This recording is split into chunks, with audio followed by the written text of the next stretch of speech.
дос болайық деген тақырыпты өтеміз. Жақсы мен жаманды ажыратуды үйренеміз. Бүгінгі сабақтағы мақсатымыз оқушыларға жақсы және жаман әдеттерді ажыратуды үйренеміз, дұрыс таңдау жасауға тәрбиелеу, бір-біріне мейірімді, сыйластықпен қарауға баулу. Қазір біз сендермен шарттық шеңберін ұйымдастырамыз. Шарттық шеңберінде мен қандай баламын?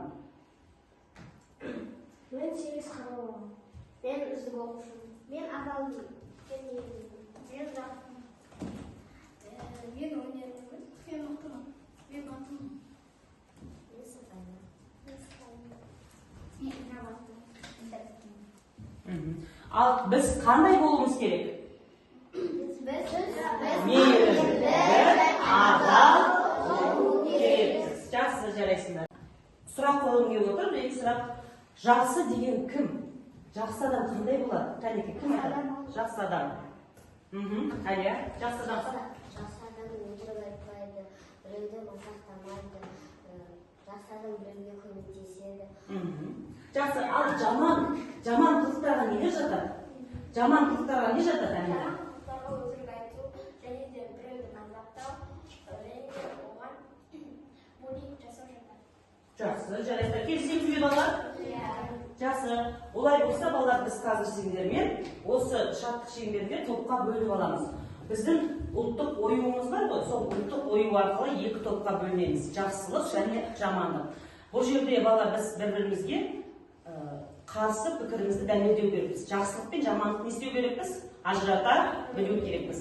Ал бірінші топ мына жаққа барады, екінші топ ар жағына барады,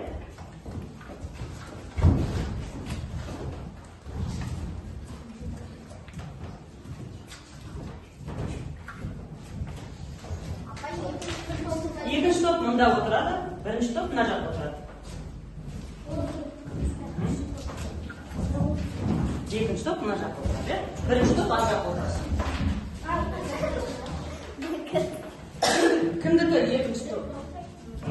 Сен ана қайсықта? Екі ана. Біз сендермен жақсылық пен жамандықты ажырату мақсатында жақсылық пен жамандық ертегісін тамашалайық. Жақсылық пен жамандық деген екі дос болыпты. Күндердің бір күнінде екеуі аттарын жүргенде жол азығын төлемдеп жолға шығады. Сөйтіп достарымыздан бірнеше күн жүреді. Жамандық өз азығын демде тауысады да жақсылыққа бұрып дейді: менің азығым таусылды, аштан өлмесең болды. Сонда мейірімді досы: келемін, екеуміз бөлісіп жейік деп өз тамағымен бөліседі. Сөйтіп жүріп екеуі жақсылықтың да бар азығын жеп тауысады. Қоймаған жамандықтың тағы да мазасы қаша бастайды. Ол мейірімді досына: біздің азығымыз таусылды, менің қарным ашты. Мен аштыққа шыдай алмаймын, жаяуда жүруге жарамаймын.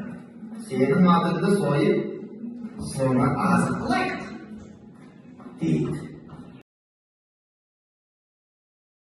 Балалар, бұл ертегі арқылы біз не түсіндік, не білдік? Кәне бір-бірімізге сұрақ қояйықшы. Айша? Бұл ертегіде біз жамандықтың қандай қасиеттерін көрдік. Ал, Үнжу, Айша? Бұл ертегіде біз жамандықтың тойымсыз және іші жарлығын білдік. Ол не істеді? Осы мақсатына жетті ме? Жеткен жоқ, себебі ол досын көре алмады, тек бәрі өзінікі боларын қалады. Жақсы, жарайсың, Әлия. Жақсылыққа осы мақсатына қандай қасиеттермен жетті? Ал, жақсылық осы мақсатына қандай қасиеттермен жетті, Амина? Жақсылық бұл мақсаттардан жақсылық жасап мақсатына жетті. Сөйтіп ол бақытты өмір сүрді.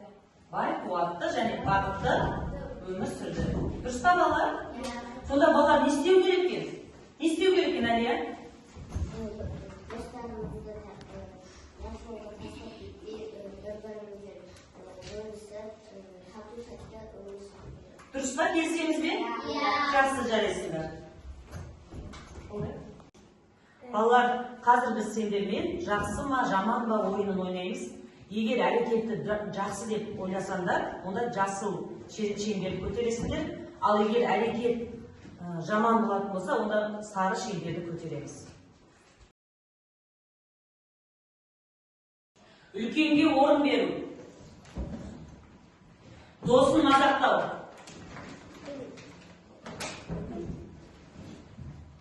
Қоқысты жерге тастау. Досына көмектесу. Өтірік айту. Жақсы бала. Іске лайк, жаман іске дизлайк қойылады. Сол себепті бұл елде ешкім ойланбай әрекет жасамайтын.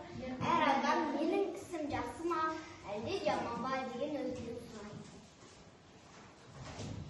Дос боллай елінің тұрғындары тату-тәтті өмір сүріпті. Балалар таңертең мектепке қуанып барып, көппен амандасып, күліп ойнап жүреді. Бұл елде екі ерекше кейіпкер бар екен. Жақсылық батыр мен жамандық көлеңке. Жақсылық батыр әрдайым шындықты айтып, әлсізге көмектесіп, үлкенді сыйлап жүреді. Ал жамандық көлеңке өтірік айтып, ренжітіп, ұршылануды жақсы көреді. Бір күні мектеп ауласында бір бала досын итеріп жіберді. Ал басқа бір оқушы оған көмектесті.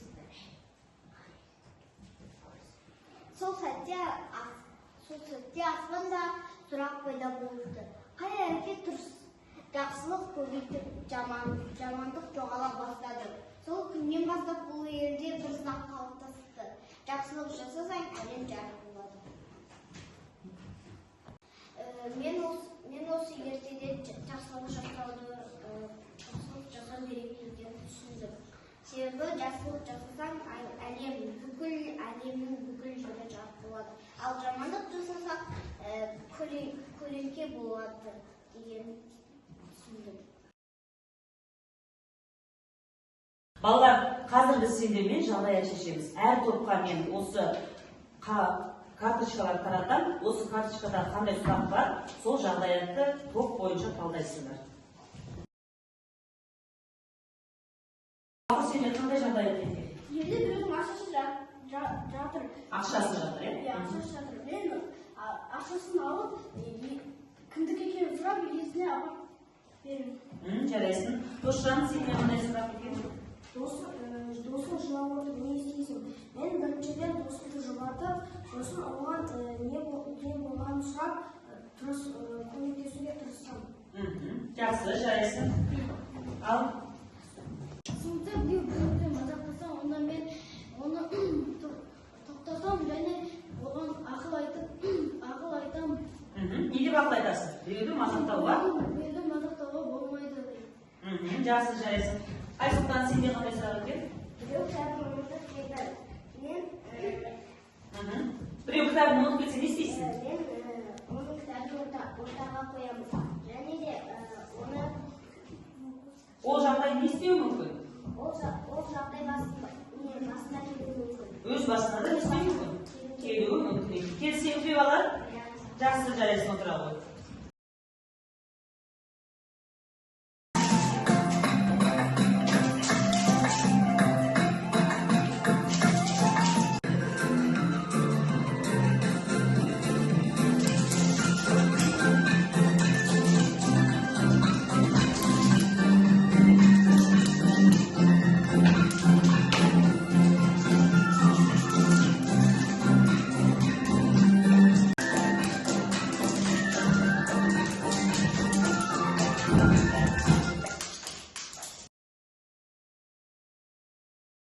Балалар, қазір сендер постер қорғайсыңдар.